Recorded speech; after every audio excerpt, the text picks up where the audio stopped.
எல்லாரும் சேர்ந்து சொல்லலாம், உங்கள் முதிர்ச்சியை அளவிடுங்கள். உங்கள் முதிர்ச்சியை அளவிடுங்கள்.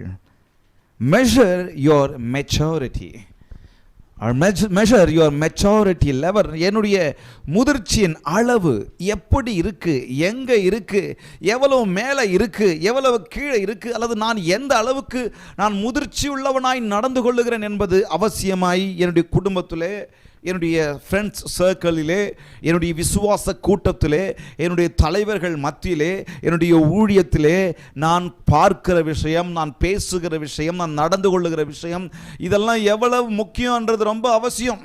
கர்த்தர் என்னையும் போன வாரம் எனக்கு நம்மோடு கூட ஆண்டவர் பேசினார். ஆண்டவர் என்னையும் உங்களையும் நான் பேதையாக இருக்கும் பொழுது, நான் ஒரு ஃபூலிஷாக இருக்கும் பொழுது என்னை தெரிந்தெடுத்து கொண்டார், உண்மைதான். நான் ஒரு அஞ்ஞானியாக இருக்கும்பொழுது என்னை உங்களையும் தெரிந்தெடுத்து கொண்டார், உண்மைதான். ஆனால் அப்படியே நான் இருக்க வேண்டும் என்று விரும்புகிற தேவன் அல்ல. ஹல்லேலூயா. என்னை அப்படியே வைக்கணும், என்னை பேதையாக எடுத்துக்கிட்டாரு, நான் ஒரு பைத்தியமாக இருந்தேன், நான் ஒரு ஃபூலிஷாக இருந்தேன், நான் ஒரு அஞ்ஞானியாக இருந்தேன், அப்படிப்பட்ட நிலைமையில் இருக்கிற என்னை தெரிஞ்சுக்கிட்டு என்னை அப்படியே வைத்து அங்கேயே சப்ரஸ் பண்ணி வளராமல் அங்கேயே வைக்கணும்னு சொல்லி ஆண்டவர் விரும்புகிறவல்ல. மனுஷன் அப்படி தான் விரும்புவான். மனுஷன் கடைசி வரைக்கும் தான் கால் அடியிலே தான் எல்லாரும் இருக்கணும்னு சொல்லி விரும்புவோம். ஆனால் கர்த்தர் அப்படி இல்லை. என்னை உயர்த்துகிற, என்னை உயர்த்த, எனக்கு ஞானத்தை போதித்து, எனக்கு அறிவை போதித்து நான் முதிர்ச்சியாய் நடந்து கொள்ள வேண்டும் என்று சொல்லி விரும்பி என்னை பிரபுக்கள் மத்தியிலும், என்னை ராஜாக்கள் மத்தியிலும் நிற்க வைக்க செய்கிற தேவன் அவர். ஹல்லேலூயா. அதாவது வசனம் சொல்லுகிறது, அவர் சிறியவனை தூசியில் இருந்தும் எளியவனை குப்பை மேட்டிலிருந்தும் உயர்த்துகிற தேவனாய் இருக்கிறார். ஹல்லேலூயா. ஆக அதையெல்லாம் செய்யணும்னு சொன்னா நான் முதிர்ச்சியோடு, என்னுடைய முதிர்ச்சி மிக மிக அவசியம். எனக்கு ஞானம் இருக்குன்னு சொல்லி எதில் தெளிப்படும்? முதிர்ச்சியோடு நான் நடந்து கொள்ளும் போது தான். ஹல்லேலூயா. ஆக எனக்கு மூளை இருக்குதுன்னு சொல்லி நான் இங்கே ஓப்பன் பண்ணி பார்த்துடலாம், ஆப்ரேஷன் பண்ணி எனக்கு மூளை இருக்கா இல்லையான்னு சொல்லி அங்கே ஒரு சரீரத்தை பார்த்துடலாம், அங்கே ஒரு சதையை பார்த்துடலாம். ஆனால் எனக்கு ஞானம் இருக்குதுன்னு சொன்னால் முதிர்ச்சியோடு என் வாழ்க்கையில், என் மக்கள் மத்தியில், என் கணவன் மனைவி உறவில், என்னுடைய பிள்ளைகளினோடு கூட, என் சபையோடு கூட இருக்கிற உறவில் நான் முதிர்ச்சியோடு நடந்து கொள்ளுகிறேனா, அதை வைத்து தான் கண்டுபிடிக்க முடியும். ஹல்லேலூயா. அது அப்போ கடந்த வாரம் 2 வாரமாக சொல்லப்போனால் கொஞ்சம் கடினமாகவும் நான் பிரசங்கிக்கும் போது சில சமயத்தில் யோசிப்பேன், கொஞ்சம் ஹார்ஷாக தான் போகிறோமோ, கொஞ்சம் ஓவராக தான் போகிறோமோ அப்படின்னு சொல்லி மனசில் யோசிப்பேன். ஆனால் வார்த்தையாக வரும் பொழுது முதல்ல அது எனக்கு தான். நான் முதல் வாரத்தில் நான் எனக்குன்னு தான் சொல்லிக்கிறேன் இந்த வார்த்தையை. என்னுடைய முதிர்ச்சியின் அளவை நான் பார்த்துக்கணும். எல்லாரும் எல்லா விஷயத்துலேயும் முதிர்ச்சியாக நானும் நடந்துக்கிறது கிடையாது. ஆக எல்லாரும் ஒரு சில இடங்களில் நான் ஃபெயில் ஆகிட்டு இருக்கிறோம், இனிமேல் ஆகும். ஆனாலும் அதை திருத்தி கொண்டு இன்னும் முதிர்ச்சியோடு நடந்து கொள்ள கர்த்தர் எனக்கும் உங்களுக்கும் பலன் கொடுப்பார். ஹல்லேலூயா. முதல் காரியத்தில் சுருக்கமாக நான் சொல்லிவிடுகிறேன். Let your words reflect your maturity. நம்முடைய வார்த்தைகள் நம்முடைய முதிர்ச்சியை பிரதிபலிக்கட்டும். பேசும்போது பொறுமையாக பேசணும், நம்முடைய நாவை அடக்கி பேசணும், ஜீவனை பேசணும் அப்படின்னு சொல்லி நம்ம பார்த்தோம். இரண்டாவதாக முதல் வாரத்தில் let your walk reflect your maturity. நம்முடைய நடவடிக்கை, நம்முடைய செயல்கள், நம்முடைய நடத்தை நம்முடைய முதிர்ச்சியை பிரதிபலிக்கட்டும் என்று சொல்லி பார்த்தோம். நான் எப்படி நடந்துக்கிறேன், நான் நடந்து கொள்ளுகிற விஷயம் என் கர்த்தரை வெளிப்படுத்தும் பொழுது அது வெளிப்படுத்த வேண்டும். ரெண்டாவதாக நான் யாரை சப்போர்ட் பண்ணுறேன் அப்படின்றத பொறுத்தும் என் முதிர்ச்சி அடங்கியிருக்கு. இன்றைக்கி யாரை தூக்கி பிடிக்கணும், யாரை சப்போர்ட் பண்ணணும், யாருக்கு தசம பாகத்தையும் காணிக்கை கொடுத்து தாங்கணும், யாருக்கு கிஃப்ட் கொடுக்கணும், யாருக்கு எதை கொடுக்கணும்னு கூட தெரிய மாட்டேங்குது நிறைய பேருக்கு. தவறான இடத்துல தன்னுடைய பணத்தை போட்டு தவறான நபர்களை உயர்த்தி வச்சு அது தேவ தூஷணத்துக்கு தான் இன்றைக்கி நிறைய பேர் நடத்துது. ஸோ ரொம்ப பாரத்தோடு நான் அந்த வார்த்தையை நான் உங்களுக்கு பிரசங்கித்தேன். ரெண்டாவது வாரத்தில் நம்ம பார்த்தோம் be mature in your mind, change your mind என்ற காரியங்களிலே நம்ம 2-3 காரியங்களை பார்த்தோம். Mature mind chooses to forgive. முதலாக chooses to build not to break. அது முதிர்ச்சியுள்ள மனம் கட்ட தான் பார்க்குமே தவிர உடைக்க பார்க்காது. ஏதோ ஒரு பிரச்சனையில் கட்ட பார்க்கும், சரி பண்ண பார்க்குமே தவிர அது உடைக்க பார்க்காது என்று சொல்லி பார்த்தோம். A maturity mind chooses to forgive not to condemn. அதாவது முதிர்ச்சியுள்ள மனம் குற்றம் சாட்டாமல் குறை கூறிக்கொண்டு இல்லாமல் மன்னிப்பை தேர்ந்தெடுக்கும், மன்னிப்பை அது வழங்குகிறதாக இருக்கிறது என்று சொல்லி கடந்த வாரத்தில் இரண்டாவதாக பார்த்தோம். அது மாத்திரமல்ல, மூன்றாவதாக என்ன பார்த்தோம்? A maturity mind chooses to heal not to hurt. chooses to heal. அதாவது காயத்தை ஆற்ற பார்க்கும், காயத்தை ஏற்படுத்த பார்க்காது. புதுசாக ஒரு காயத்தையோ அல்லது ஏற்கனவே இருந்த காயத்தையோ நொண்டி நொண்டி நோண்டி நோண்டி வெந்த புண்ணில் வேலை பாய்ச்ச பார்க்காது. எரியிற நெருப்பில் எண்ணெயை ஊற்ற பார்க்காது. யாரையாவது சமாதானத்துக்கு கூப்பிட்டுட்டு வந்தோன்னு, சண்டையில் சமாதானத்துக்கு கூப்பிட்டு வந்தோன்னு சொன்னால் அவன் இன்னும் 2 கொறிக்கார சுள்ளிக்கட்டையை வச்சுட்டு இன்னும் எரிய விட்டுட்டு போயிடுவாங்க. ஸோ அதை பார்க்காது. ஒரு மெச்சூரிட்டி, ஒரு முதிர்ச்சியுள்ள மனதையுடையவன், இருதயத்துடையவன் எப்படி இருப்பான் அப்படின்னு சொன்னால் ஹீல் பண்ண பார்ப்பாங்க, ஹர்ட் பண்ண பார்க்க மாட்டாங்க, காயத்தை கட்ட பார்ப்பாங்க, காயத்தை ஏற்படுத்த பார்க்க மாட்டாங்க என்று சொல்லி கடந்த வாரங்களிலே ஆண்டவர் நம்மோடு கூட பேசினார். ஆன்லைனில் இருக்கிறவங்க கூட நிறைய பேர் கேட்டிருப்பீங்க. தயவுசெய்து கேட்காதவர்கள் நீங்கள் ஆன்லைனில் கேட்கொள்ளும்படியாக உங்களை நான் தாழ்மையோடு நான் வேண்டிக் கொள்கிறேன். இன்றைக்கு முக்கியமான காரியத்தை நாம் பார்க்க போகிறோம். நம்முடைய வசனத்தை நாம் வாசித்துக் கொள்வோம். ஒரு விசை கூட 1 கொரிந்தியர் 14வது அதிகாரம் 20வது வசனத்தில் வசனம் சொல்லுகிறது, சகோதரரே நீங்கள் புத்தியிலே குழந்தைகளாயிராதேயுங்கள். இதுதான் நம்முடைய வசனம், நம்முடைய ஆதார வசனமே. நீங்கள் புத்தியிலே குழந்தைகளாயிராதேயுங்கள், துர்க்குணத்திலே குழந்தைகளாயும், be innocent as babies when it comes to evil. புத்தியிலோ தேறினவர்களாயிருங்கள். ஹல்லேலூயா. என்னங்க, தேறினவர்களாயும் இருங்கள். புத்தியில எப்படி நானும் நீங்கள் இருக்கணும்னு சொன்னா ஆங்கிலத்தில் சொல்லுகிறது, but be mature in understanding matters of this kind. நீங்க அந்த புத்தியில, அந்த ஞானத்துல, அந்த முதிர்ச்சியில நீங்களும் நானும் எப்படி இருக்கணுமா? பெரிய மனுஷனா இருக்கணும், தேறினவர்களா இருக்கணும். பவுல் சொல்றாரு, நான் குழந்தையா இருந்தபோது குழந்தைய போல பேசினேன், குழந்தைய போல சிந்திச்சேன், குழந்தைய போல திட்டமிட்டேன், குழந்தைய போல நடந்துக்கிட்டேன். ஆனால் நான் புருஷனான போதோ, நான் பெரிய ஆளான போனதோ, அல்லது இன்னொரு வார்த்தையில் சொல்லணும்னு சொன்னால் நான் மெச்சூரிட்டி ஆன போதோ நான் எப்படி நடந்துக்கிட்டேன்? நல்ல விதமாய் ஒரு முதிர்ச்சியுள்ள மனுஷனாய் நான் நடந்துக்கிட்டேன் அப்படின்னு சொல்லி பவுல் சொல்கிறார். ஆக மிக மிக அவசியமான தேவையான காரியங்களை நாம் பார்க்கிறோம். ஏன்னா இந்த முதிர்ச்சி இல்லாத காரணத்தினால தான் நிறைய குடும்பங்கள் இன்றைக்கு உடைந்து போய் கொண்டிருக்கிறது. நிறைய குடும்பங்கள் இன்றைக்கு அலக்கழித்து கொண்டு அவங்க குடும்பத்தில் சமாதானம் இல்லாமல் இருக்கிறதை நாம் பார்க்கிறோம். வேற ஒன்றும் இல்லை, முதிர்ச்சியாக நடந்துக்கல, முதிர்ச்சியாக பேசலை, முதிர்ச்சியாக அவங்க நடவடிக்கை இல்லை, முதிர்ச்சியாக ஒவ்வொரு காரியத்தையும் டீல் பண்ணலை. ஏன்னா இன்னும் குழந்தையாவே இருக்கிறாங்க. இன்னும் போன வாரம் சொன்ன இன்னொரு சொல்கிறதுக்கு மன்னிச்சிருங்க, 7 கழுத வயசாயிடுச்சு எனக்கு சொல்லிக்கிறேன். 7 கழுத வயசானாலும் குழந்தையாவே நடந்துக்கிறேன். குடும்பத்தை நடத்துறதுக்கு தெரியல அப்படின்னு சொல்கிறேன். என்னங்க, ஏதோ 1 தெரியல 2 தெரியலன்னு சொல்லலாங்க. சரி, இது தெரியல அது தெரியல, ஒன்றுமே தெரியாமலே குடும்பத்தை நடத்தினா எப்படிங்க? எனக்கு 2 குழந்தை வந்துடுச்சு, எனக்கு 3 குழந்தை வந்துடுச்சு. ஆனால் நான் இன்னும் முதிர்ச்சியாகவே இல்லாமல் இன்னும் குழந்தையாகவே இருந்தால் எப்படி?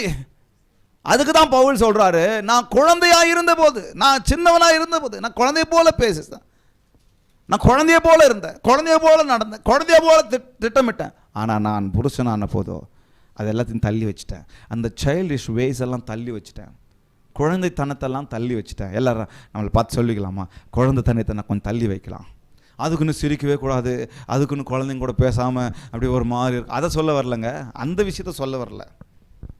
அப்போது உங்ககிட்ட ஒரு சின்ன நல்ல அழகான நேச்சர் இருக்கும், நீங்கள் குழந்தைங்கள பார்த்தீங்கன்னா குழந்தைங்களாவே மாறி போய் பேசுவீங்களா, அதை சொல்ல வரல.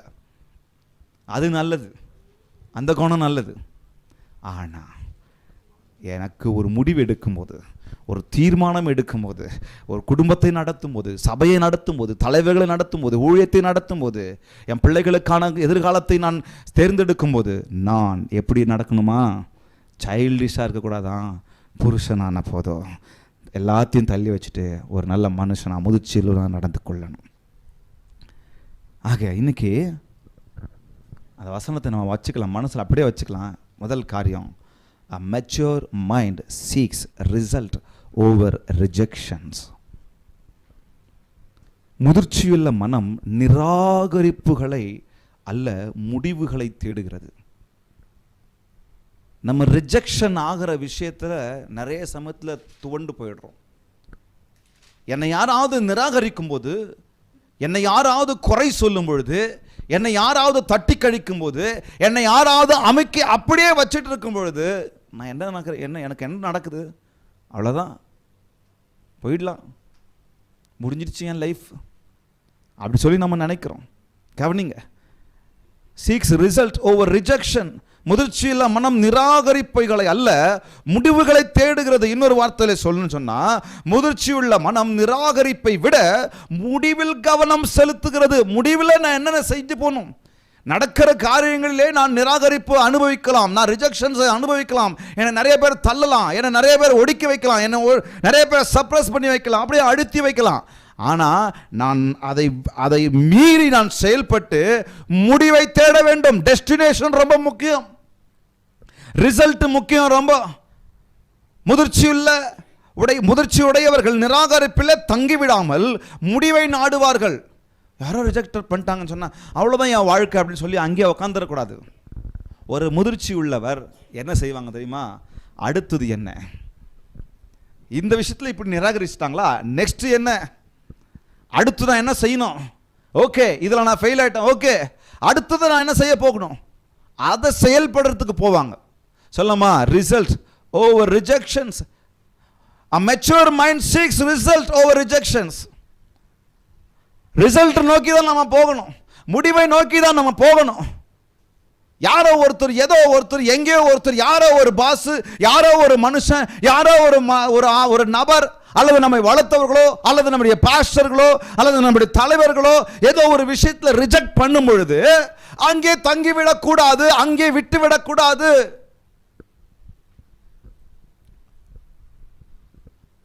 உண்மைதான், ஒருவேளை உண்மையான காரணத்திற்காக நம்ம ரிஜெக்ட் ஆயிருக்கலாம், ஒருவேளை கவன குறைவினால நம்ம ரிஜெக்ட் ஆயிருக்கலாம், ஒருவேளை நம்முடைய அஞ்ஞானத்தினால நம்ம ரிஜெக்ட் ஆயிருக்கலாம், ஒருவேளை நம்முடைய முதிர்ச்சி இன்மையினால நம்ம ரிஜெக்ட் ஆயிருக்கலாம். முதிர்ச்சியுள்ள மனம் தடைகளை அல்ல, அந்த தடைகளை உடைத்து சாதனைகளை தேடுகிறது. கரங்களை தட்டலாமா? ஹல்லேலூயா, ஹல்லேலூயா. சாதனை அடைய தேடுகிறது, அங்கே நிற்காது. சொல்லிக்கலாமா, நமக்கு சொல்லிக்கலாமா, நான் ரிஜெக்ட் ஏதோ விஷயத்தில் ஆயிட்டேன்னு சொன்னால், நான் ரிஜெக்ட் ஆயிட்டேன்னு சொன்னால் அங்கேயே நிற்க மாட்டேன், அங்கேயே தங்க மாட்டேன், அடுத்த ரிசல்ட்டை நோக்கி நான் ஓடணும். இன்றைக்கி நிறைய பேருக்கு இருக்கிற பெரிய பிரச்சனையே இதுதான். உலகத்தில் என்னையும் உங்களையும் ஏற்றுக்கொள்பவர்களை விட நிராகரிப்பவர்களே அநேகர். நீங்கள் நான் அனுபவிச்சிருப்பேன், இது பெருசாக எக்ஸ்பிளைன் பண்ணணும்னு அவசியம் இல்லை. உங்களை ஏற்றுக்கொண்டவர் 10 பேர்னு சொன்னால், உங்களையும் என்னையும் நிராகரித்தவங்க 90 பேர். அவர் 90 பேர் நிராகரிச்சிட்டாங்க அப்படின்னு சொன்னால் அங்கேயே உட்காந்துட வேண்டாம். ஒரு முதிர்ச்சி உள்ளவன் அங்கேயே இருக்க மாட்டாங்க, அந்த இடத்துல நிற்க மாட்டாங்க, அடுத்தது போய்கிட்டே இருப்பாங்க. நம்முடைய வாழ்க்கையில் ஒரு நிராகரிப்பு வரும்பொழுது அதை தோல்வியாக நாம் எடுத்துக்கொள்ளக்கூடாது. ஐயோ நான் ஃபெயில் ஆகிட்டேனா, இவங்க என்னை ரிஜெக்ட் பண்ணிட்டாங்க. இன்றைக்கி இந்த உலகத்தில் சில இன்டர்வியூங்கெலாம் எடுக்கும்போது எத்தனையோ ரவுண்டு வைக்கிறாங்களாம். ஃபஸ்ட்டு ரவுண்டு ஜெயிச்சிட்டேன், செகண்ட் ரவுண்டு பாஸ் ஆகிட்டேன், தேர்ட் ரவுண்டு இருக்குது பிரதர், ப்ரேயர் பண்ணிக்கோங்க பிரதர்னு சொல்லிட்டு போவாங்க. எத்தனையோ பேருக்கு ரிஜெக்ட் ஆகிருக்கிறாங்க. பட் அங்கே நின்றுடக்கூடாது. யாரோ ஒருத்தர், ஒரு கம்பெனி, ஒரு வேலை, ஒரு வியாபாரம், ஒரு பாஸ், ஒரு தலைவன், ஒரு பாஸ்டர், ஒரு மனுஷன், ஒரு விசுவாசி நம்மளை ரிஜெக்ட் பண்ணுறதுனால நான் அங்கே தங்கிவிடக்கூடாது. நான் முதிர்ச்சி உள்ளவன், என்னை கர்த்தர் அங்கேயே வைக்க விரும்பலை. என்னை கர்த்தர் என்ன பண்ண சொல்கிறாரு? வெளியில் கொண்டு வந்து மேலே கொண்டு வர விரும்புகிறார். ஏற்ற காலத்திலே அவர் உங்களை உயர்த்தும்படிக்கு நீங்கள் நானும் என்ன பண்ணணுமா? அப்படியே பலத்த கரத்திற்குள் அடங்கி இருக்கணுமா? அப்போ இந்த உலகத்தில் இல்லை, அவர் கரத்துக்குள்ளே அடங்கியிருந்தா யார் என்ன ரிஜெக்ட் பண்ணாலும் என் கர்த்தர் என்னை தூக்கி விட்டுடுவார். ஹல்லேலூயா. எது என்ன ரிஜெக்ட் பண்ணாலும் என் கர்த்தர் என்னை தூக்கி விட்டுடுவார். சில சமயத்தில் நமக்கு போராடி படிப்போம், கோல்டு மெடலிஸ்டாக நான் வரணும், வெளியில் வரும்போது ஒரு கோல்டு மெடலிஸ்டாக தான் வெளியே வரணும்னு சொல்லி படிப்போம், கிடைக்காது.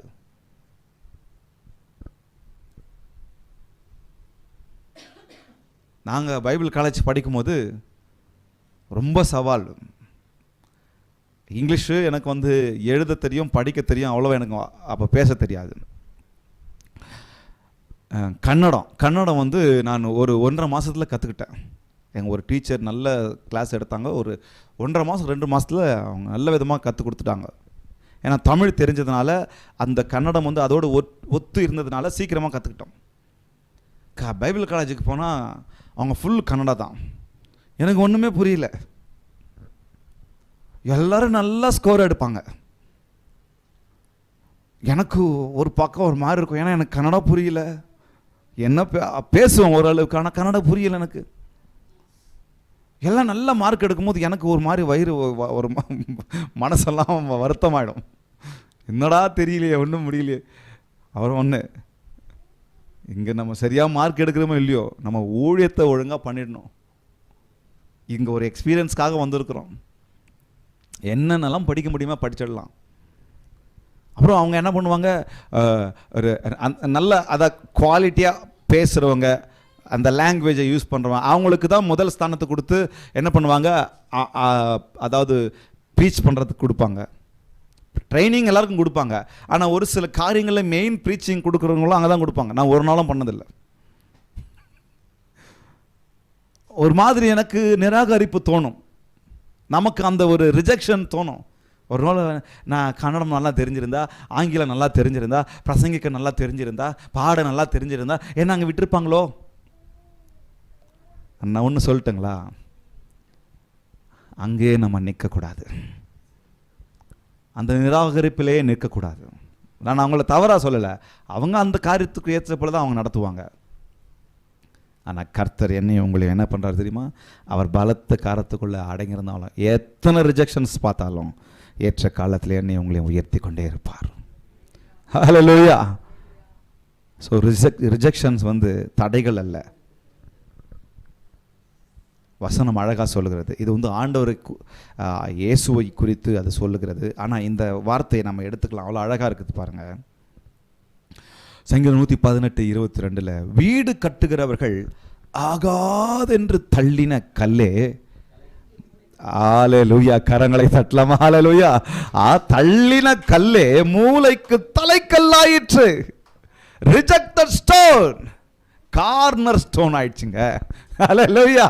இன்னொரு சொல்லமா, ரிஜெக்டட் ஸ்டோன் தாங்க நீங்களும் நானும். ஒருவேளை இந்த உலக பிரகாரமா நான் அஞ்ஞானி, இந்த உலக பிரகாரமா நான் பேத, இந்த உலக பிரகாரமா நான் முட்டாள், நான் இந்த உலக பிரகாரமா ரிஜெக்டட் ஸ்டோன். ஆனா தேவனுக்குள்ளாக, கர்த்தருக்குள்ளாக நான் அடங்கி இருக்கிறதுனால நான் ரிஜெக்டட் ஸ்டோனா இருந்தாலும் என்னை கார்னர் ஸ்டோனாக மாற்றி வைக்கிற தேவன். ஹல்லேலூயா. என்னை கார்னர் ஸ்டோனாக மாற்றி எழுப்பி நிறுத்துகிறவர். ஹல்லேலூயா. அந்த பில்டிங்குக்கு ஒரு பெரிய ஸ்ட்ராங் ஹோல்டாக, ஒரு ஸ்ட்ராங்கா, இதை ஆண்டவருக்கு இயேசுவை குறிக்கிறது. அவர் மேல் கட்டப்படுகிறவர்களாய் நாம் இருக்கிறோம் அப்படின்னு சொல்லி குறிக்கிறது. அப்போ வருத்தப்பட வேண்டாம்.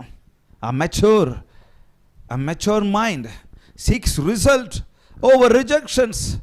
இந்த உலகத்தில் எத்தனை ரிஜெக்ஷன்ஸ் நீங்க பார்க்கலாம். 100 ரிஜெக்ஷன்ஸா, 122 ரிஜெக்ஷன்ஸ் நான் பார்த்தேன். ஒருத்தர் சொல்றார் 122 ரிஜெக்ஷன்ஸ் பார்த்தேன். ஆனால் கடைசியில் அந்த 122 ரிஜெக்ஷன்ஸையும் மீறி கடைசியில் நான் மேலே வந்துட்டேன் அப்படின்னு சொல்கிறார். அது ஃபெயிலியர் அல்ல, அதிலிருந்து லேர்ன் பண்ணிக்கிட்டேன். A mature mind rises above rejection, trusting the God who never rejects. முதிர்ச்சியுள்ள மனம் நிராகரிப்பை கடந்து ஒருபோதும் நிராகரிக்காத தேவனை எப்போதும் நம்பிக் கொண்டே இருக்கும். ஒருத்தர் இப்படியாக சொல்லுகிறார், இன்றைய நிராகரிப்பு நாளைய ஏற்றுக்கொள்ளலாக மாறலாம். இன்னைக்கு என்னை உங்களைய 4 பேர் ரிஜெக்ட் பண்ணலாம், ஆனால் நாளைக்கு என்னை ஏற்றுக்கொள்வாங்க.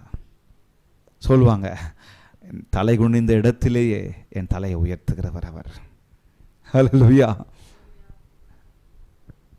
இன்னொருத்தர் சொல்றார் பாருங்க, உங்களை பற்றிய ஒரு பட்டியலை செய்ய நிராகரிப்பை போன்றது எதுவும் இல்லை. நான் செய்யணும்னு சொன்னா அப்படி ஒரு பெரிய விஷயம் இருக்கு.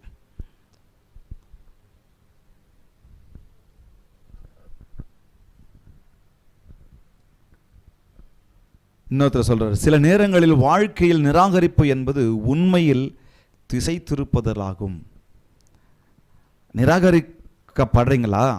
கர்த்தர் என்னவோ அங்கே ஒரு ஸ்டாப்பை கொடுத்து டைரக்ஷனை மாற்ற விரும்புகிறார். ஸோ அதெல்லாம் சோர்ந்து போகாதீங்க. ஏதோ ஒரு விஷயம் தடைபடுகிறது, அதை நீங்கள் ரிஜெக்டடாக ஃபீல் பண்ணுறீங்க, நீங்கள் ரிஜெக்ட் ஆகிட்டீங்க, அதில் தள்ளி வச்சுட்டாங்க அப்படின்னு சொன்னால் அங்கே ஒரு பாஸ் நிற்க வைக்கிறாரு. அங்கேருந்து என்னையும் உங்களையும் இப்படி போ அல்ல இப்படி போ அல்ல நான் சொல்கிற வரைக்கும் வெயிட் பண்ணு அப்படின்னு சொல்லி காத்துக்கிட்டு இருக்கிறார். அதற்கு நேராக நடத்துகிறார். வாழ்க்கையில் நூற்றுக்கணக்கான நிராகரிப்புகள் வரும். மீதமுள்ளவற்றை மறக்க ஒரு ஆம் ஒரு எஸ் போதும் என்று ஒருத்தர் சொல்றார். எனவே ஒருபோதும் முன்னேறுவதை நிறுத்தாதீர்கள். என்னவா, நிறைய நிராகரிப்புகள் வரும். அவ்வளோ நிராகரிப்பையும் ஒரு ஆம் அல்லது ஒரு எஸ், ஒரு அக்செப்டன்ஸ் மறக்க வச்சிருமா. அது வரைக்கும் ஓடிக்கிட்டே இருங்க. ஹல்லேலூயா. முதிர்ச்சியாக நம்ம நடந்துக்கலாம். அங்கே சோர்ந்து போய் நம்ம விட்டுடக்கூடாது. உங்களுக்கு தேவை என்று நீங்கள் ஒருபோதும், நிராகரிப்பு என்பது உங்களுக்கு தேவை என்று நீங்கள் ஒருபோதும் அறிந்திராத நண்பர். இது பொதுவாக உங்கள் நேரத்தை, பணத்தை மிச்சப்படுத்துகிறது. இன்னொரு வாசிக்கிறேன் பாருங்க. நிராகரிப்பு என்பது உங்களுக்கு தேவை என்று நீங்கள் ஒருபோதும் அறிந்திராத நண்பராம். நம்ம இன்னொரு வார்த்தையில் சொல்லணும், நம்ம விரும்பாத நண்பராக கூட இருக்கலாம் அவங்க. ஆனால் நான் எங்கேயாவது ஒரு இடத்துல ரிஜெக்ட் ஆனாதான், நான் ரிஜெக்ட் ஆகாத வரைக்கும் நேரத்தை வீண் பண்ணிக்கிட்டு இருக்கிறேன். ஏன்னா சரியான டைரக்ஷனுக்கு நான் போகல. நான் ரிஜெக்ட் ஆகிட்டேன். அப்போ நான் யோசிக்க ஆரம்பிக்கிறேன். அப்போ என்ன இங்கே நடக்குது? ஓகே, சரி, மாற்றி செய்யலாம், மாற்றி யோசிக்கலாம், வேறு பக்கம் யோசிக்கலாம். அப்போ என்ன பண்ணுதான், என் நேரத்தையும் என் பணத்தையும் மிச்சப்படுத்துதான். சரியாக யோசிக்க தோணுதான். ஹல்லேலூயா. சொல்லாமா, மெச்சூர் மைண்ட் சீக்ஸ் ரிசல்ட். சொல்லாமா, சீக்ஸ் ரிசல்ட். சரி சொல்லாமா, சீக்ஸ் ரிசல்ட் ஓவர் ரிஜெக்ஷன்ஸ். முதிர்ச்சியுள்ள மனம் நிராகரிப்புகளை அல்ல, முடிவுகளை தேடுகிறது. அப்போ நம்ம முடிவை தேடி போகலாம். ரிஜெக்ஷன்ஸ் 1000 வரும், 100 வரும், 200 வரும், சொந்தத்தில் வரும், சொந்தம் இல்லாததில் வரும், பாஸுக்கிட்டேருந்து வரும், எல்லா தலைவர்கள்லேருந்து வரும், ஏன் உங்கள் பாஸ்ட்டுக்கிட்டேருந்தே வரும், உங்கள் விசுவாசிகள்கிட்டே வரும். தலையை கெடுத்துக்காதீங்க, ரிசல்ட்டு நோக்கி போங்க. ஹல்லேலூயா. முடிவு கர்த்தருடையது. அவருக்குள்ள நம்ம நினைச்சிருக்கலாம், உங்களுக்குள் விசுவாசத்தை துவங்கினவர் அதை முடிக்க வல்லவராயிருக்கிறார். கரங்களை தட்டலாமா? ஹல்லேலூயா, ஹல்லேலூயா. இரண்டாவதாக, a mature mind responds with wisdom over emotion. முதிர்ச்சியுள்ள மனம் உணர்ச்சிகளை அல்ல ஞானத்தால் பதிலளிக்கிறது. இது ரொம்ப ரொம்ப அவசியம். இன்னொரு வார்த்தையில் நான் உங்களுக்கு சொல்றேன். முதிர்ச்சியுள்ள மனம் உணர்ச்சியை கட்டுப்படுத்தி, உணர்ச்சிகளை கட்டுப்படுத்தி ஞானத்தால் செயல்படுகிறது, ஞானத்தால் பதிலளிக்கிறதாம். முதிர்ச்சியுள்ளவர்கள் உணர்ச்சியை விட ஞானத்தை கொண்டு பதிலளிக்கிறார்கள். முதிர்ச்சியுள்ள மனம் தன்னை என்ன பண்ணுதான், முதிர்ச்சிக்கு மேல் ஞானத்தை தேர்வு செய்து, முதிர்ச்சிக்கு மேல் ஞானத்தை தேர்வு செய்வதே, உணர்ச்சிக்கு மேல் ஞானத்தை தேர்வு செய்வதே முதிர்ச்சியாம். அப்போ இமோஷன்ஸ்க்கு நம்ம அதிக கவனத்தை நம்ம செலுத்துகிறோம் நம்மை அறியாமல். இமோஷன்னால நிறைய தவறுகளை நாம் செய்கிறோம். உணர்ச்சி வசப்பட்டு எடுக்கும் முடிவு சில சமயம் தவறாக போய் முடிந்து கொண்டிருக்கிறது. அதில் தான் கோவப்பட்டு இருக்க. அவசரத்தில் எதுவும் முடிவு எடுக்காத. கேள்விப்பட்டிருக்கிறோமா? கொஞ்சம் காமாயிரு. உணர்ச்சி வசப்பட்டு அவசரத்தில் எடுக்கும் சில முடிவு தவறாக தான் போய்கிட்டு இருக்கு. இந்த சில சமயங்களில் நாம் கோபம் கொண்டு இருக்கும்போது, நம்ம அழுதுகிட்டு இருக்கும்போது, நம்ம ஒரு இழப்பில் இருக்கும் பொழுது, நம்ம ஒரு அவசரத்தில் இருக்கும் பொழுது, நம்ம ஒரு சந்தோஷத்தில் இருக்கும்போது, இன்னும் சொல்ல போனால் நம்ம அதிக சந்தோஷமாக நம்ம இருக்கிறோம் பாருங்க, அப்பவும் முடிவு எடுக்கக்கூடாதான். ஏன்னா அதெல்லாம் உணர்ச்சிக்குள்ளாக அடங்கியிருக்கு. சந்தோஷமாக இருக்கும்போது வாரி எல்லாத்தையும் கொடுத்துட்டு பிச்சைக்காராக இருப்போம் நம்ம. இந்த குடிகாரங்களை பார்த்துக்கிறீங்களா? மாமச்சான் எதில் ஒத்துமை இருக்கோ இல்லையோ, ஆனால் இந்த பெக்கு வாங்கி கொடுக்கறதுல, மக்கு வாங்கி கொடுக்கறதுல அவங்கள அடிச்சுக்க ஆளே இல்லை. அங்கே மட்டும் தாராள மனசாக இருப்பாங்க. அங்கே மட்டும் எவ்வளவு அடிக்கடி அது என்னன்னு தெரியல, குவார்ட்டரா, ஆஃபா, ஃபுல்லா, பெரிய மீட்டரா, பெரிய பக்கெட்டா, என்ன நமக்கு தெரியல, எல்லாத்தையுமே வாங்கி வாங்கி கொடுப்பாங்க. ஆனால் வெளியில் வரும்போது ஒரு 100 ரூபா கொடுற ஆட்டாக்கு அப்படின்னு கேட்டுன்னு போவாங்க.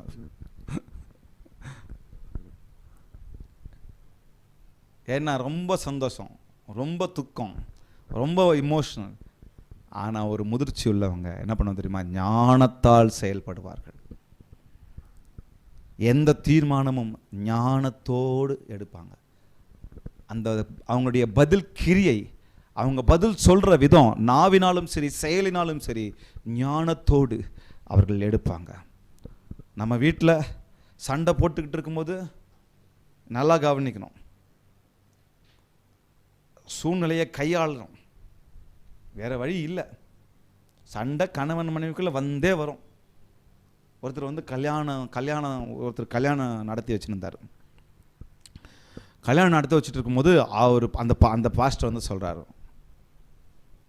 எனக்கும் என் மனைவிக்கும் இத்தனை வருடங்களாக, அது ஒரு குறிப்பிட்ட வருடத்தை சொன்னார், 40 வருஷம் அப்படின்ற மாதிரி சொன்னார். வயசானவர், 40 வருஷம் இருக்கும். ஒரு நாளும் சண்டையே வந்ததில்லை. என் மனசுக்குள்ளே தோணுச்சு, ஒருத்தரை சேர்த்து வைக்கிறதுக்கு இவ்வளோ பெரிய பொய் புழுகக்கூடாது. எந்த வீட்டிலையா வாசப்படி இல்லாமல் இருந்துச்சு? சின்னதாக ஜன்னல் கூட இருந்திருக்காதா? யார் வீட்டிலங்க சண்டை இல்லாமல் இருந்துச்சு?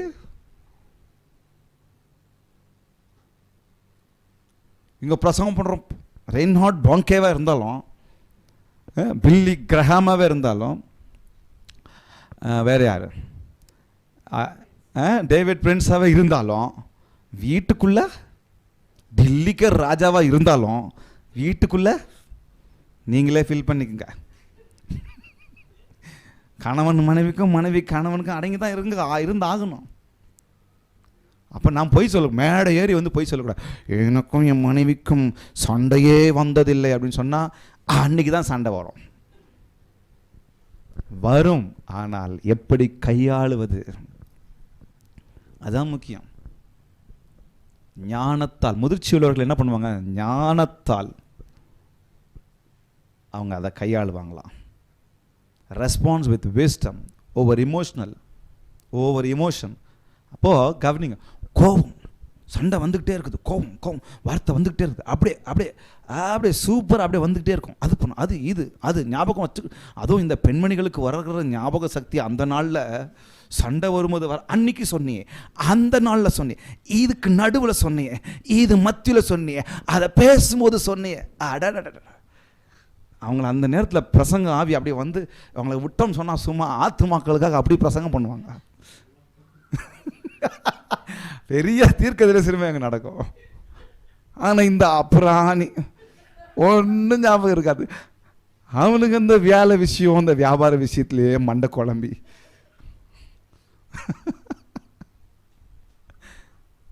அப்போ நம்ம என்ன பண்ணணும்? Respond with wisdom. அப்படி பேசிட்டாங்கன்னு சொன்னேன் அப்படியே முடிவு எடுத்துட்டு அங்கேயே முடிவு எடுக்கக்கூடாது, அங்கேயே பேக்கை தூக்கி நிற்கக்கூடாது, அங்கே போடி வெளியே அப்படின்னு சொல்லக்கூடாது, நான் போகிறேன் வெளியே அப்படின்னு வெளியே வரக்கூடாது. Respond with wisdom. இமோஷனாக அந்த உணர்ச்சி வசப்பட்டு இல்லை. இன்னைக்கு நம்ம பிரச்சனைகள், சண்டைகள், சவால்கள் வரும் பொழுது ஒரு வாளை தான் எழுப்ப பார்க்குறோம், ஆனால் பாலத்தை எழுப்ப பார்க்கறது கிடையாது. புரியுதுங்க உங்களுக்கு?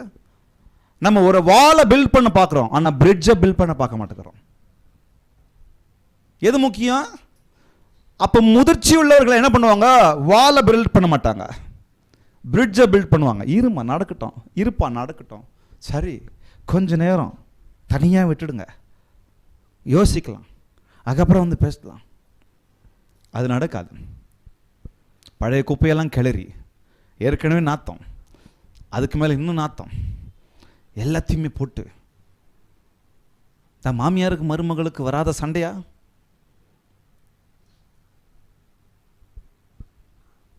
எந்த வீட்லேயும் நான் மாமியார் மருமக அந்த ஒரு நாளை தவிர மாமியார் மறுநாள் சொன்னதே கிடையாது. என்ன தெரியுமா? என் பொண்ணு மாதிரி பார்த்துக்குவேன். என்னைக்கு? பொண்ணு பார்க்க போகும்போது. பொண்ணு பார்க்க போகும்போது அந்த அம்மா சொல்லுவாங்க, என் பொண்ணு மாதிரி பார்த்துக்குவேன்.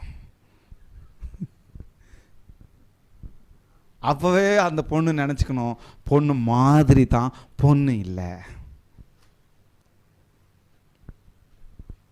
மனைவி, கணவன் திருமணம் ஆகுது, அவங்களுக்கு என்ன மனசுலன்னு சொன்னால், கல்யாணம் ஆயிடுச்சுன்னா அவங்க புருஷன் மட்டும்தான், அவங்க குடும்பத்திலலாம் விட்டுருவாங்க. அப்பா அம்மா மாமியார் மருமக அவங்க புள்ள குட்டி அத்தை மாமா தாத்தா எல்லாத்தையும் விட்டுருவாங்க. புருஷன் அவங்க அவங்க அவங்க மனைவி மாத்திரம்தான். மனைவி முந்தானியே பிடிச்சி சுற்றிட்டு இருப்பாங்க. மனைவி முந்தானியே பிடிச்சிட்டு அவங்க அப்பா அம்மா எல்லாத்தையும் மறந்துடுவாங்க. இந்த மாமியார் மருமகளையும் மறந்துடுவாங்க. ரெண்டு பேர் இணையிறாங்கன்னா 2 குடும்பம் இணையுது. நான் என் மனைவிக்கு சொல்லுவேன், உங்கள் வீட்டால் என் வீட்டுக்கு வந்தாங்கன்னா நான் அவங்கள விழுந்து விழுந்து கவனிக்கணும். எங்கள் வீட்டால் இங்கே வீட்டுக்கு வந்தாங்கன்னா நீ என்ன பண்ணணும்? விழாமல் கவனிக்கணும். விழுந்து விழுந்து கவனிக்கணும்னு சொல்லுவேன். அவன் என் வீட்டால் என் வீட்டுக்கு வந்தாங்கன்னா விசாரித்தாலும் விசாரிக்கலனாலும் ஓகே நம்ம ஆள்றான்னு விட்டுருவாங்க. ஆனால் என் மனைவி விசாரிக்கும் போது தான் அது ஸ்பெஷலாக தெரியும். அப்போ அவங்க வீட்டால் இங்கே வரும்போது நான் அவங்கள விசாரிக்கணும். அப்போ தான் அது வித்தியாசமாக இருக்கும், அது ஸ்பெஷல், அதை தான் செய்யணும். அதை விட்டுட்டு உங்கள் வீட்டால் வந்துட்டாங்க நான் உட்கார மாட்டேன். சில வீட்டுக்கெல்லாம் போனாங்கன்னா கூடவே இருக்க மாட்டாங்க யாரும். இப்போ வேறு வந்துருச்சு, hall, bedroom, master room, living room, அந்த ரூமு, கெஸ்ட் ரூமு. ஹால் எதுக்கு இருக்குது? 10 பேர் வந்தால் உட்காந்து பேசணும். இவங்க வீட்டால் வந்தாங்கன்னா ஒரு ரூமுக்கு இவங்கெல்லாம் போயிடுவாங்க, இவங்க வீட்டால் வந்தாங்கன்னா இவங்கெல்லாம் ஒரு ரூமுக்கு போயிடுவாங்க. இங்கே அனாதையாக யாருன்னா ஒருத்தர் அனாதையாக புருஷன் உட்காந்துட்டு இருப்பான், இல்லை அனாதையாக பொண்டாட்டி உட்காந்துட்டு இருப்பான். ஞானத்தால் கையாளணும். முதிர்ச்சி உள்ளவங்க விழுந்து விழுந்து கவனிக்கணும் ஆட்களை, குடும்பங்களை. வாழ்கிறது ஒரு வாழ்க்கை, மன்னிச்சுட்டு போகிறது கிடையாது. 10 பேர் மன்னிக்கிறது குறித்து பேசுவோம், ஆனால் நம்ம மன்னிக்கவே மாட்டோம். அவங்க அதை பண்ணிட்டாங்க தெரியுமா, இவங்க இது பண்ணிட்டாங்க தெரியுமா. நீ பண்ணியா, நான் பண்ணனா, அதுதான் இங்கே முக்கியம். ஆக a mature mind responds with wisdom over emotion. ஏன்னா ஏன் கவனிக்காமல் இருக்கிறாங்க? இமோஷன். ஏன்னா உள்ள அன்றைக்கி அவங்க செஞ்சாங்க, அதை பேசுனாங்க, என் அம்மா பற்றி அதை பேசினாங்க, என் புருஷன் என் மாமியார் பற்றி அதை பேசினாங்க, அதை பற்றி இதை பேசினாங்க. அந்த அந்த உணர்ச்சியெல்லாம் தூக்கி ஒரு பக்கம் குப்பையாக வச்சுட்டு நீங்களும் நானும் தேவ பிள்ளைகள்னு சொன்னால் முதிர்ச்சியுள்ளவர்களாய் நம்ம நடந்து கொள்ளணும். இன்றைக்கி குடும்பங்கள் நாசமாகிறது இதனால தான். யார்கிட்ட நான் போய் உக்காந்து கொஞ்சம் பேசி பாருங்களேன், அவங்க கதையை எவ்வளோ சொல்லுவாங்க. மருமகன் பண்ண கதையை, மருமக பண்ண கதையை, மாமியார் பண்ண கதையை. மாமியாருக்கு என்ன அந்த ஒரு வார்த்தை சொல்லுவாங்களே, மாமியார் உடைச்சா மண் குடம், மருமக உடைச்சா பொண்ணு குடம். உடைஞ்சிச்சா சரி விடு, மண்ணு தான் போட்டோம், தூக்கி போட்டு வேற வாங்கிக்கலாம். ஆனால் மருமக உடைச்சு, ஐயோ ஐயோ இத்தனை வருஷமா நான் வச்சிருந்தேனே, இத்தனை வருஷமா நான் காத்திருந்தேனே, வந்து ஒரே நாளில் உடைக்கி ஆக்கிட்டியே, உடைச்சு போட்டியே. எது உடைஞ்சாலும் உடஞ்சது இல்லை, அது உடஞ்சது உடஞ்சி போட்டோம். உறவு உடையாமல் பார்த்துக்கணும். நிறையா வசனம் இருக்குது, நான் அப்படியே வாசித்துட்டு போயிடுறேன், அப்படியே கேட்டுக்கிட்டே போயிடுங்க நீங்களும்.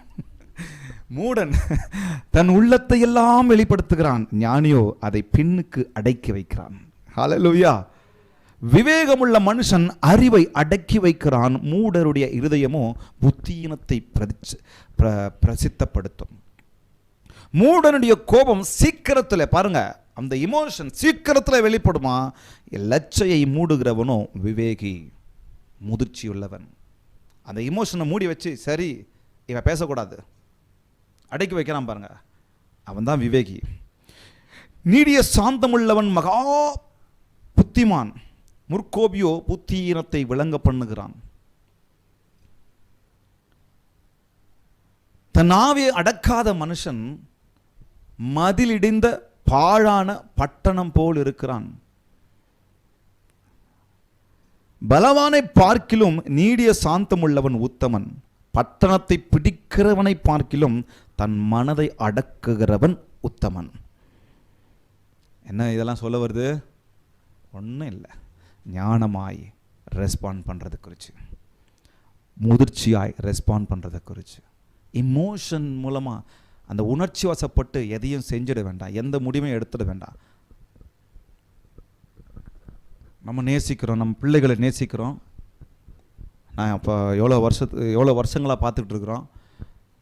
அன்பு வைக்கிறோம், நம்ம பிள்ளைங்க மேலே அன்பு வைக்கிறோம், அப்படியே பாரமாக இறங்கி அன்பு வைக்கிறோம். என் பிள்ளை என்ன காப்பாற்றும், என் பிள்ளை அதை பண்ணும், என் பிள்ளை இதை பண்ணும், அதை பண்ணும், அதை பண்ணுன்னு சொல்லி அது மேலே அவ்வளோ அன்பு வச்சு, அது மேலே அவ்வளோ பாசம் வச்சு, கடைசி காலத்தில் என் பிள்ளை பார்த்துக்குன்னு சொல்லி சொத்தெல்லாம் எழுதி வச்சு இப்போ வெளியே தள்ளி முதிர்ச்சி இல்லத்தில் முதிரோர் இல்லத்தில் இவங்க இருப்பாங்க. ஏன்?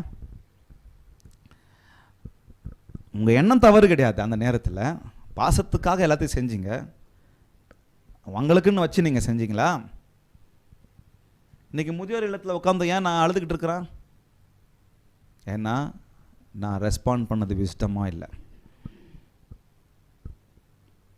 எங்கள் அப்பா அடிக்கடி சொல்லுவார், டேய் தனக்கு மிஞ்சி தாண்டா தானம். அப்படின்னா என்ன அர்த்தம்?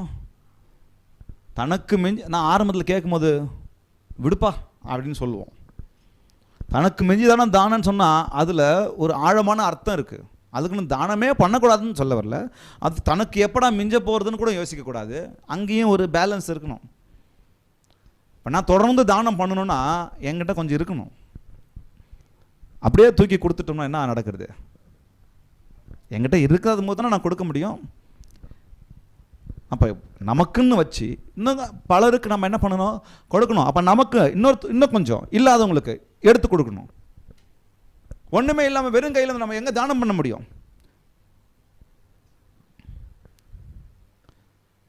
அப்போ நம்ம முதிர்ச்சியோடு நடந்து கொள்ளணும். அதுக்கு அதே சமயத்தில் கஞ்சத்தனமாகவும் இருக்கக்கூடாது.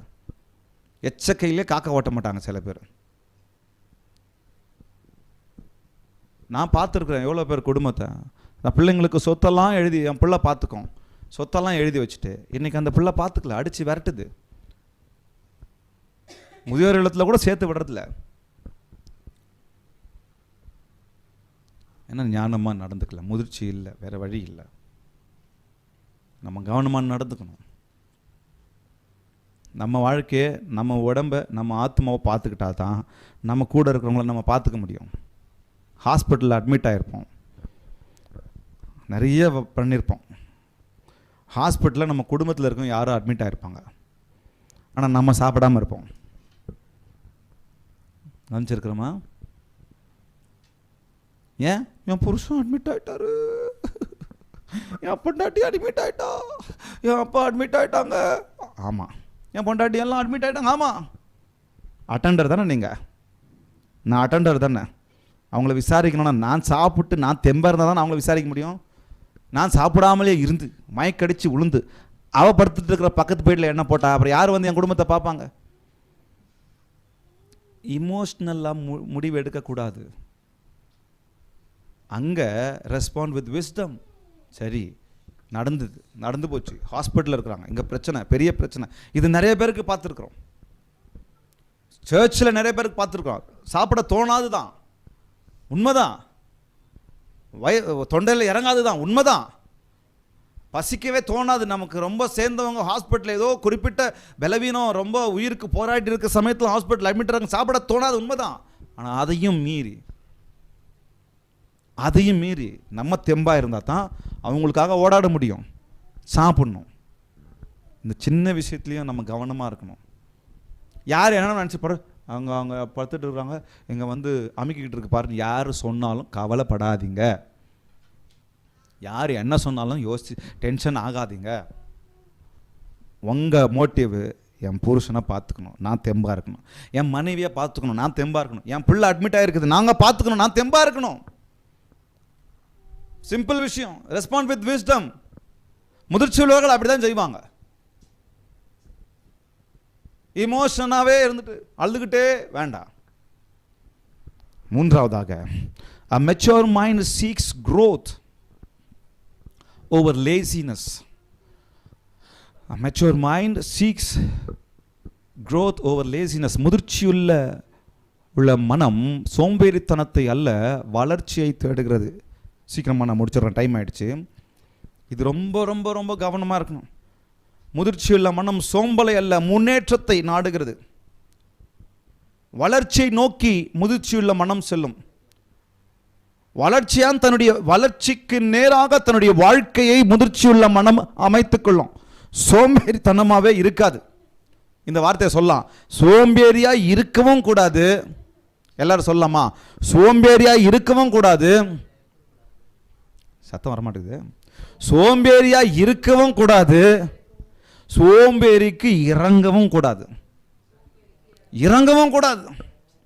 ஏன்னா சோம்பேறிக்கு சோறு போட்டோம்னா அவன் இன்னும் சோம்பேறியா தூங்கிக்கிட்டு, இதை பாருங்க, பெட்டில் படுத்துக்கிட்டு வேலை வெட்டிக்கு போகாமல் அப்படியே ஆறாமல் வாழ்ந்து அங்கேயே தான் கிடப்பான். சோறு போட்டோம்னா. அதனால் நான் சோம்பேறியாகவும் இருக்கக்கூடாது, சோம்பேறிக்கு சோறும் போடக்கூடாது. ஏன்னா அவன் சோம்பேறிக்கு சோறு போட்டேன்னு சொன்னால் அவங்களை இன்னும் உற்சாகப்படுத்துகிறோம். இருப்பா, ஆமாவா, என் ஒரே புள்ள, என் கடைசி புள்ள, என் மூத்த புள்ள, இன்னும் சோம்பேறி தான் ஆவான். அதை விட்டு கொஞ்சம் ஏந்து போ, அதை பண்ண இதை பண்ண விரட்டி விடுறோம். வெளியே போய் உழைச்சிட்டு வா, கஷ்டப்படாமல் எதுவும் கிடைக்காது, கஷ்டப்படு. அதை விட்டுட்டு சோம்பேறிக்கு சோறு போட்டுக்கிட்டு இருந்தோன்னா கஷ்டம். அவங்கள நாமே அழிக்கிறோம். இந்த வசனத்தை இப்படி யோசிக்கலாம். தன் பிரம்பை கையாளாத தகப்பன் தன் மகனுக்கு துரோகம் செய்கிறான் வசனம் சொல்லுது. அப்போ சோம்பேறியான ஆளுக்கு சோறு போட்டேன்னு சொன்னால் அவங்களுக்கு நம்ம துரோகம் தான் பண்ணுறோம். ஏன்? இன்னும் தூங்கட்டும், இன்னும் கிடக்கட்டும், இன்னும் அங்கேயே இருக்கட்டும். ஏதோ அவங்க முடியல, அவங்க டிசேபிளாக இருக்கிறாங்க, அவங்க பலவீனமாக இருக்கிறாங்க, அவங்க பிரச்சனையில் இருக்கிறாங்க, அது வேற. சோம்பேறிக்கு சோறு போடாத அவனை இன்னும் நம்ம தூங்க வச்சுட்டு இருப்போம். அவன் வீட்டையும் கெடுப்பான், நாட்டையும் கெடுப்பான், கடைசியில் தன்னையும் கெடுப்பான். முயற்சி செய்து விட்டு ஒன்றை கட்டவில்லை என்றால் பரவாயில்லை. சொல்கிறேன் கவனிங்க.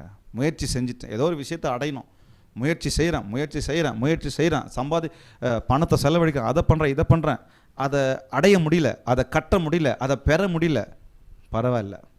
ஆனால் சோம்பேறியாக தூங்கிட்டு வீட்டில் கொரட்டை விட்டுட்டு அந்த விஷயத்துக்கு ஒன்றுமே செய்யாமல் கடைசியில் அது நம்மளுக்கு இல்லை பழகுது, நம்மளுக்கு அதிர்ஷ்டம் இல்லை பழகுது, அப்படி சொன்னோம்னா அது சரியா?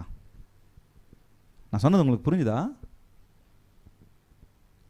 நான் ஒன்றுக்காக முயற்சி பண்ணுறேன், ஒரு பிஸ்னஸ் ஆரம்பிக்கிறேன், ஒரு வேலையை ஆரம்பிக்கிறேன், அதுக்கு எவ்வளோ செலவழிக்கிறேன், என் பணத்தை செலவழிக்கிறேன், என் தாளத்தை செலவழிக்கிறேன், என் நேரத்தை செலவழிக்கிறேன், எல்லாத்தையும் செலவழிச்சுட்டு அது பயனில்லாமல் போயிடுச்சு. நான் சொல்லுவேன் பரவாயில்ல, ஏதோ ஒன்று செஞ்சீங்க, அது ஒர்க் அவுட் ஆகல, பரவாயில்ல. ஆனால் ஒன்றுமே செய்யாமல் தூங்கி வீட்டிலேயே படுத்துக்கிட்டு, எப்போ பார்த்தாலும் வீட்டிலேயே தூங்கிக்கிட்டு, கொரட்டை விட்டுக்கிட்டு, வீட்டுக்கு பாரமாக இருந்துக்கிட்டு, நான் கிடைக்கணும் அப்படின்னு சொல்கிற விஷயம், எனக்கு கிடைக்கணும், எனக்கு அதிர்ஷ்டம் இல்லை, கடவுள் எனக்கு கிருபை வைக்கல, கடவுள் எனக்கு தயவாக இல்லை, அப்படி சொன்னால் கடவுளுக்கு கணக்கு கொடுக்கணும். நான்